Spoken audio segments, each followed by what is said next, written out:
Good morning and happy Saturday. Today we are going to talk about the third Knives Out movie. I guess that's what we're calling these now. I have kind of mixed feelings on them just applying the name of the first film to subsequent movies and then calling it like that universe, but that's where we are. This one is called The Wake Up Dead Man. It's from director Rian Johnson, known for butchering the character of Luke Skywalker in the Star Wars series and making some other movies that are actually pretty good. So let's discuss his latest.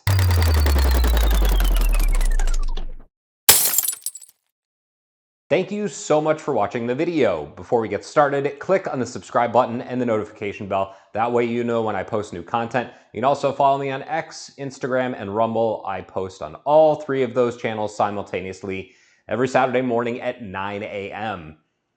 Okay, Rian Johnson, your boy Rian Johnson. I don't like what he did with Star Wars, but I appreciate the rest of his bodies of work. He's a political actor who clearly has his opinions and is going to tell you about them and beat you over the head with them. He did that in Star Wars. He did that in Knives Out. He did it a little less so in Glass Onion, and he's definitely doing it in Wake Up Dead Man. That said, I actually think this is the best of these three movies. Generally speaking, the first movie is usually the best and the sequel is mediocre. There are exceptions to this, such as Terminator 2, Aliens, The Godfather, although I would argue that the first one is better.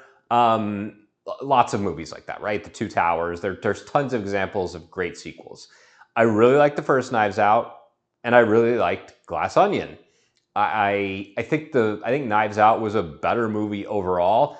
I like that it told a very different story. I like the intricacy of the second one a little bit more. And I think the performances overall in both of those movies are really, really fantastic. Johnson does get the best out of his actors.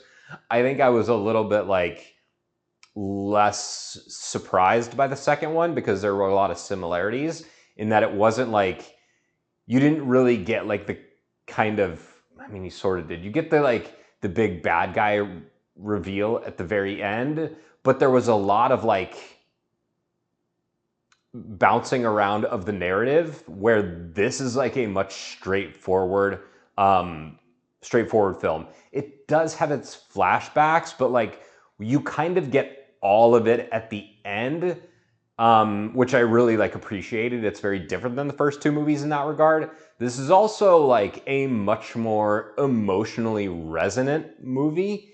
It deals really directly with religion and Catholicism and the church and human relationships, and all of that is so deeply woven into the fabric of the film, and life and death and inheritance and meaning, and I think that's really interesting, and I think it gives this movie significantly more stakes than the other ones, and I really like Josh O'Connor's performance in the lead role as Judd, who's this fairly young Catholic priest who used to be a boxer and killed a guy in the ring during a boxing match, and now he's this very enthusiastic priest who's more excited about embracing people rather than fighting people, which I think is a noble cause. I don't trust Rian Johnson's true thoughts and what he actually believes regarding the church. I think I think his motivations when it comes to that from a political standpoint are fairly questionable. I think that's obvious in the movie, but overall he does capture the spirit of, hey, what is the church supposed to really represent and what is it representing today? So despite my distrust of his motivations, I think he does really capture that message well in this particular movie, and giving us a main character that we really desperately want to have the right things happen for him and we want to root for him, I think is cool. And I really do like that character, and I think O'Connor's portrayal is really fantastic, and he does great work here. I think he fits and slots right into this universe, and I think it's cool that they keep getting these huge big name actors for these movies, and I really do like that Johnson has taken Benoit Blanc and made him the one consistent character. You have all of these different roles and performances like around him, but he is like the steady, consistent consistency throughout all these movies. I will say one thing that disappointed me about this is that it it took away some of the like. It didn't take away from it. It didn't really build on the backstory that we got from Blanc in the second movie. I like that we kind of saw him out of his element, like at his house, in his kitchen, like just being a normal person. I thought that was interesting, and that's basically completely discarded and then thrown by the wayside here. Blanc just like shows up to solve the case, and it's kind of similar to what happened in the first movie. I think getting that little like taste and tease of his like real life in the second one was cool, and I would have liked to see some more of that in this. I was actually expecting that and was a bit thrown off when we didn't get any of that. But regardless, it's like a minor critique of what I overall think is a fantastic movie. This movie starts off like really, really, really well. It takes its sweet time going. And if you're going to make a movie that's 2.5 hours, that's not a short film. And this is probably one of the best paced movies I have ever seen. I think this movie absolutely nails the timing and the length and the structure like very few movies do overall. Forget movies just in this universe or movies on streaming services like this is.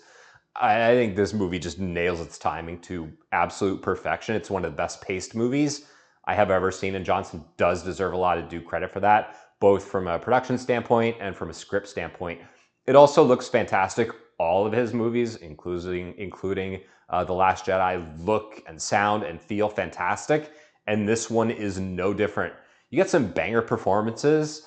Josh Brolin plays this like kind of, I'd say, priest who has been in his place too long, who has like this very tight flock around him while he's alienated all these other people in his life. And there's like this mystery about his lost treasure, and he ends up being like killed 30 minutes into the movie, and there's like all sorts of mystery surrounding his death. It seems like the crime was impossible, and Blanc is here to solve the case.